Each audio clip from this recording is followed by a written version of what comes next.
ان کی ایکسرسائز ہو گئے. ریڈی کریں ویڈیو. کیوں ہے سر؟ بسم اللہ کریں. بسم اللہ الرحمن الرحیم. چیف منسٹر صاحب اور میڈیا کے دوستوں، السلام علیکم. میں آج قائد اعظم محمد علی جناح صاحب کے آج مزار پر میں حاضری دے رہا ہوں.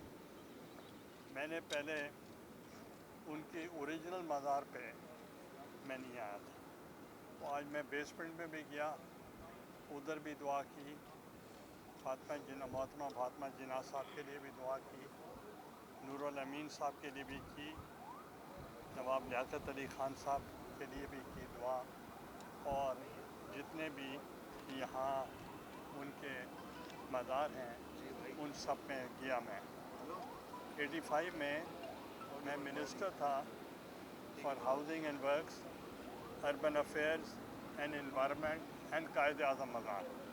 اس وقت میں یہاں آتا تھا اور فلیگ سٹاف ہاؤس اور اس کی ریپیئرز جو تھیں اس وقت وہ میری نگرانی میں تھی.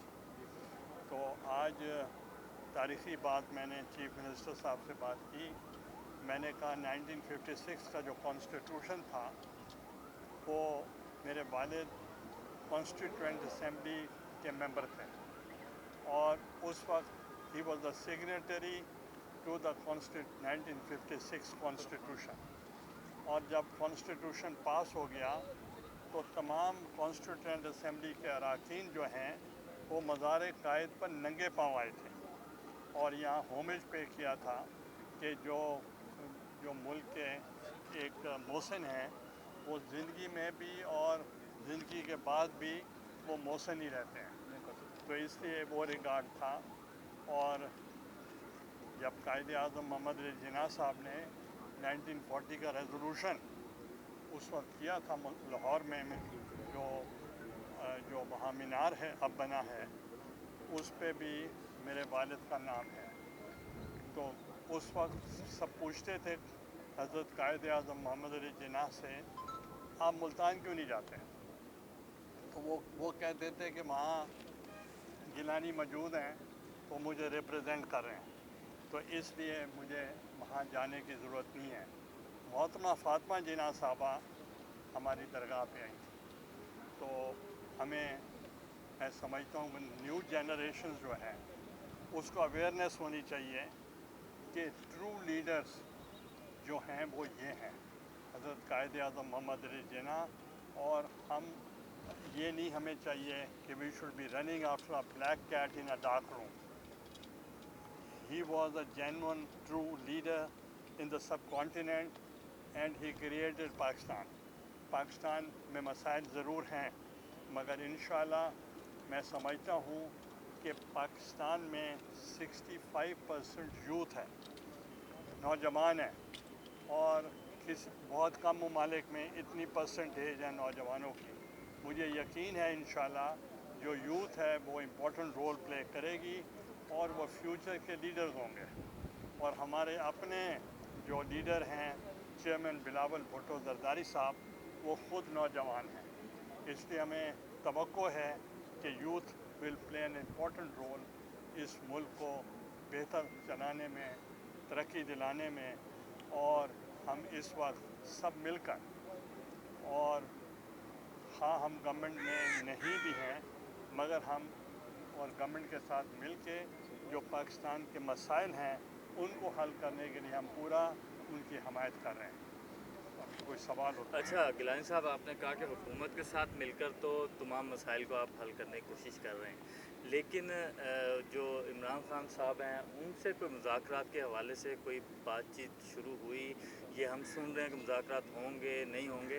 اگر کہا جا رہا ہے کہ مذاکرات نہیں ہوتے یا کوئی استحکام نہیں آتا تو پھر معاشی استحکام بھی نہیں آئے گا اگر سیاسی استحکام نہیں آئے گا. تو آپ مجھے یاد ہے جب عمران خان صاحب نے ایک کمیٹی کانسٹیٹیوٹ کی تھی اور وہ الیکشن ڈیٹ کے لیے تھی، اور اس میں شاہ محمود صاحب بھی تھے، علی ظفر صاحب بھی تھے، اور ان کی طرف سے ایک اور میں وہ फवाद चौधरी साहब वो भी मौजूद थे और हमारी भी कमेटी में डार साहब भी थे और बहुत से और लोग भी वहाँ मौजूद थे।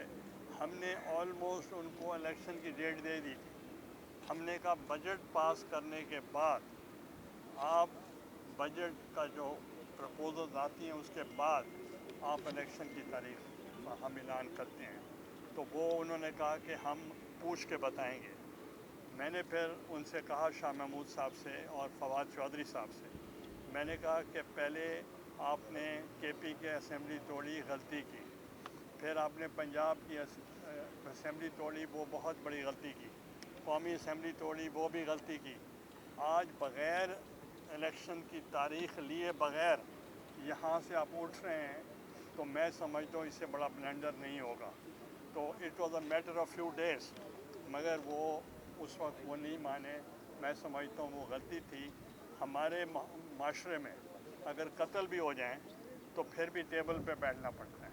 आप देखें इससे बड़ी ट्रेजेडी क्या होगी।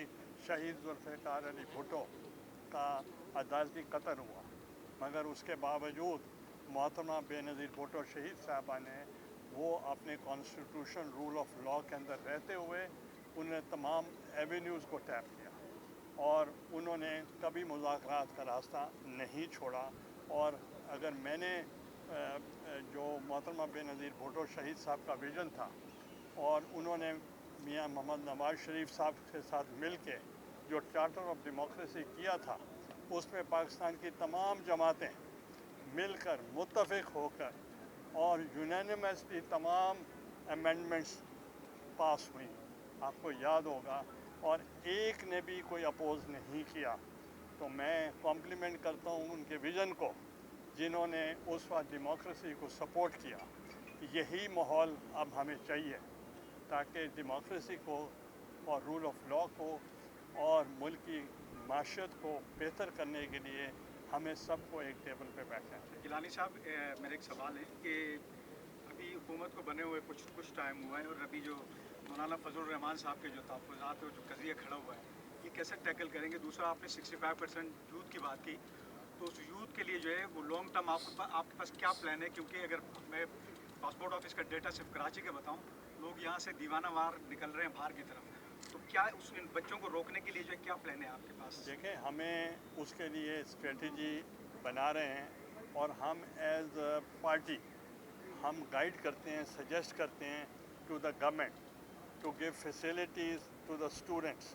और आपको याद होगा 10 पॉइंट प्रोग्राम जो था बिलावल भुट्टो साहब का मैनिफेस्टो का, और उन्होंने पूरे मुल्क का दौरा किया और उन्होंने अवेयरनेस दी, और आपने देखा कि we perform much better than before.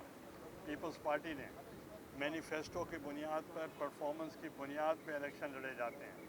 तो इसलिए मैं सिर्फ आपको बताना चाह रहा हूँ कि इंशाल्लाह अगर कोई अच्छे काम हुकूमत करेगी, विल सपोर्ट देम, और अगर कहीं गलती होगी तो हम उसकी निशानदेही करेंगे कि आप बेहतर इसको करें। मौलाना साहब के हवाले से बताइएगा सर थोड़ा सा। मौलाना साहब हमारे पुराने दोस्त हैं, मुझे उन्हें 2-3 दफ़ा वोट दिया है, मगर मैं समझता हूँ कि मौलाना साहब को ये महसूस हो जाएगा कि ultimately dialogue is the only answer. आखिर उन्होंने तवील एक इख्तलाफात के बावजूद भी आज अगर पीटीआई के साथ वो बैठ सकते हैं तो मेरे साथ क्यों नहीं बैठ सकते, हमारे साथ क्यों नहीं बैठ सकते?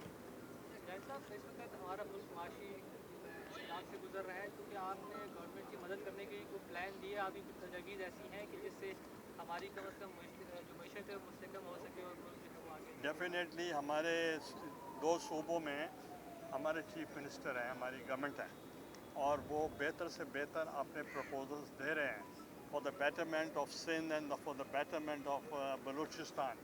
और इसी ही के तरीके के साथ हम दूसरे सूबे जो हैं वहाँ हमारे गवर्नर्स हैं और उनको भी वो प्रपोजल्स देंगे, और इंशाल्लाह जो बजट बनेगा उस पे हमारे वज़ीर आला भी बीच में बैठेंगे और पार्टी की जो पॉलिसी होगी और पार्टी का जो मैनिफेस्टो हमारी पार्टी का उसको इम्प्लीमेंट करने के लिए उनको फाइल किया जाएगा। अच्छा गिलानी साहब, आपने कहा कि मौलाना साहब पीटीआई के साथ तो बैठ सकते हैं, हमारे साथ क्यों नहीं, लेकिन वो ये कहते हैं कि उनका जो तल्ख तजर्बा रहा है पीडीएम का, और बीच में वो ये भी कहते हैं कि पीपल्स पार्टी ने उनके पीठ में छुरा घोंपा, तो इस हवाले से अब जो है वो शायद आपके साथ नहीं बैठना चाहते। पीपल्स पार्टी कतन ऐसी नहीं है कि हम उनका एहतराम करते हैं, और मौलाना साहब हमारे ही मुल्तान से समझे, वो मुल्तान के हैं और हम सराइकी बोलते हैं आपस में, तो इसलिए उन्होंने हमें हमारे चीफ मिनिस्टर बलूचिस्तान ने उनके सेनेट में उनकी मदद की, और इसी तरीके के साथ उन्होंने यहाँ हमारी मदद की मेरे सेनेटर बनने पे, और फिर इसहाक डार और वो राना महमूद हसन के मामले पे भी हमें उन्होंने सपोर्ट किया। तो मैं समझता हूँ कि मुल्की मामलात के ऊपर वो उनको इतनी मेरा ख्याल है माइजरनेस शो नहीं करेंगे, वो खुले दिल के साथ तमाम पार्टियों के साथ बैठ के बात करेंगे।